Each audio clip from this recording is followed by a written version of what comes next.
So I'm going to throw some large pieces today. And in order to throw large while without learning how to center more clay or building up more muscle, or even just getting more clay on the wheel, I can throw in sections. So I have a bat down here already, and I'm going to grab my piece of clay. I put it on not very centered to begin with. So I'm going to throw this piece, and then later I'll be adding another piece to it. So this amount of clay is something I can center, but you don't need to have this much clay. You can do this throwing in sections you can do with smaller pieces of clay. I actually find that it's kind of helpful to practice. So I did a lot of this throwing in sections almost a year ago, and I didn't always throw large amounts of clay, but I started with smaller amounts of clay and kind of worked my way up. Of course, centering clay is a challenge. You do need to get the clay centered, but like I said, you don't necessarily need to muscle as much clay into shape or size using this technique. So I am going to center this. I'm just making a cylinder. I'm keeping it fairly simple in form, not doing a lot of shaping while it's at this stage. Drill my hole.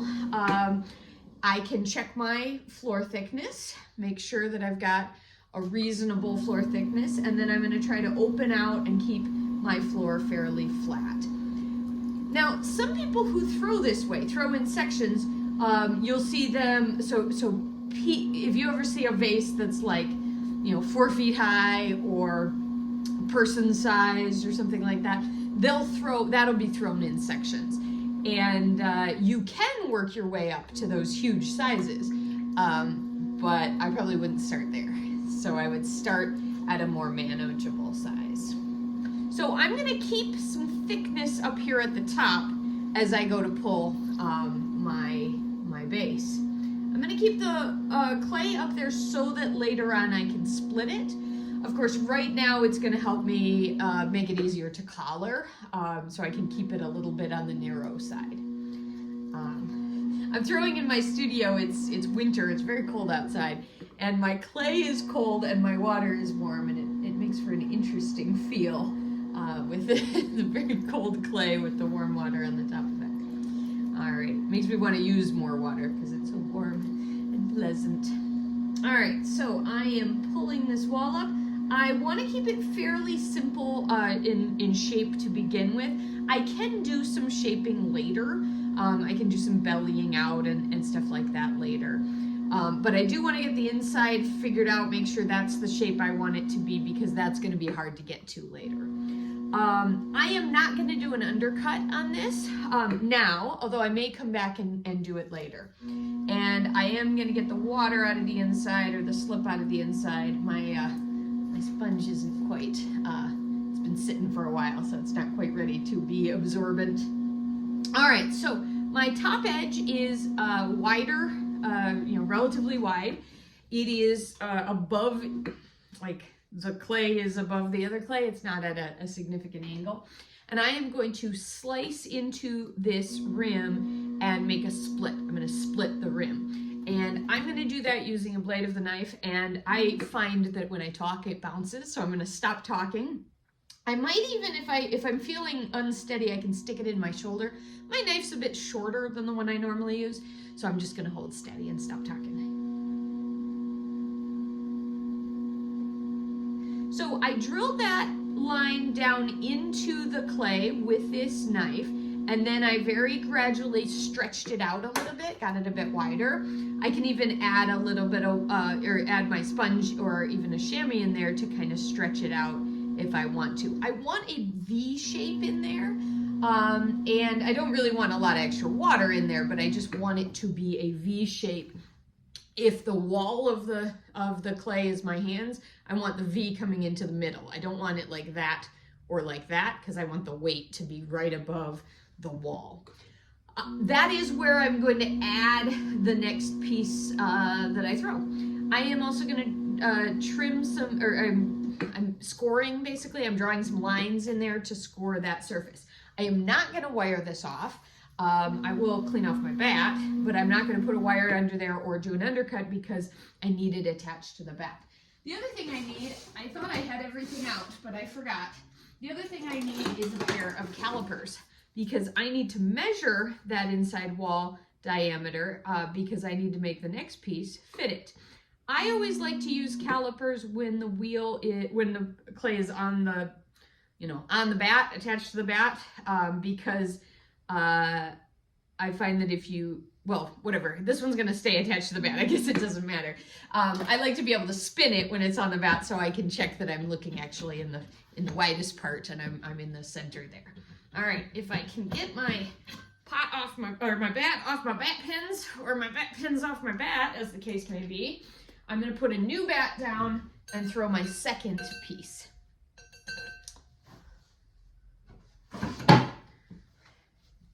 don't know why I'm using my harder to use bats. Maybe because it's what I'm used to at school.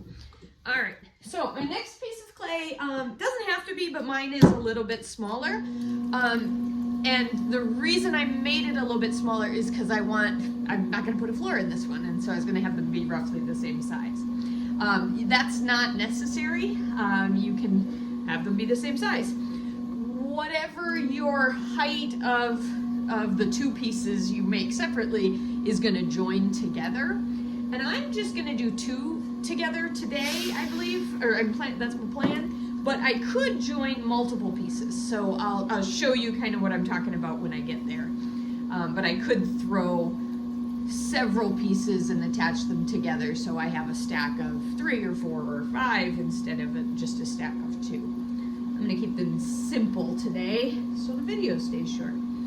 So I'm going to drill all the way to the wheel head. I forgot what I was doing for a moment there. I'm going to drill all the way to the wheel head, open my wall out, and in this case, I'm going to pull my walls up. Again, I don't want to do a ton of shaping at this stage because I want the weight of the clay to be kind of above itself, but I am going to have an opportunity to continue throwing this clay, and so if I leave myself, a little bit of thickness, I can make the change to the shape later on.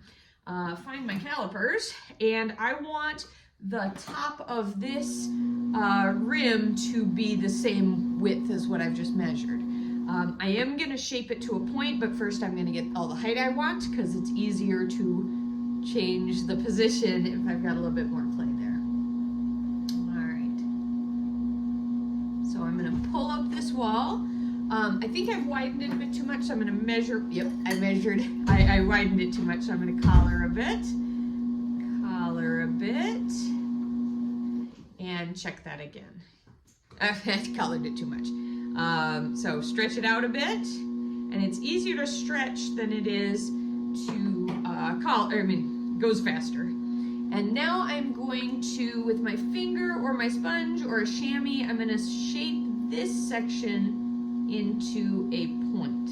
And just like I wanted the split above the wall of the pot, I would like this point above the wall of the pot. And I made it a little bit too wide as I did that, so I'm going to bring it in just a bit. Easier to fix now when it's on the wheel than if I wait until it's off. Same thing. I stretched it a bit too, or I brought it in a bit too much. It's too easy to move this clay, I guess. All right, that looks about right. I like to use a rib on the outside just because it'll let me dry this up a little bit faster. I probably should have done that on the other piece, just if I'm trying to hurry things along. I am not going to attach these right away. I'm going to let them sit up for a bit, like sit and get dry just a little bit. But if you're trying to rush things, you can, taking that off helps. I'm going to score here. It's not absolutely necessary that you score. Actually, a lot of people just attach these flat to flat, but I think having this little attachment where you have like a V on the bottom and the point in the middle and they go in together allows you to bring some clay over that seam and compress them together. So that's why I like to do that. I'm just going to get my water out of the inside because it'll speed up my drying a little bit. And And then I will do an undercut on this one. I find that an undercut here just makes it easier to get my wire in the right spot later on. I don't need to take a lot of clay away because I can throw that later, but getting it out of there. And then I like to get it out of the inside a little bit too. Hopefully not too much there if I didn't cut through, because that makes it easier as well. No wiring through, no undercutting it, or I mean no wire through. I don't want this to come off because I want this to be able to go like that later on. Now I'm gonna let both of these set up for a while, a couple hours maybe, and then put them together.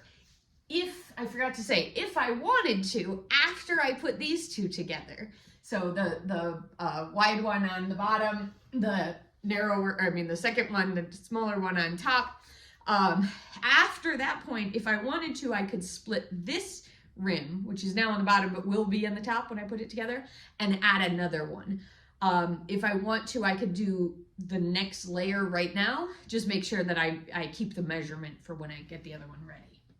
But I'm not going to do that right now. I'm going to move on.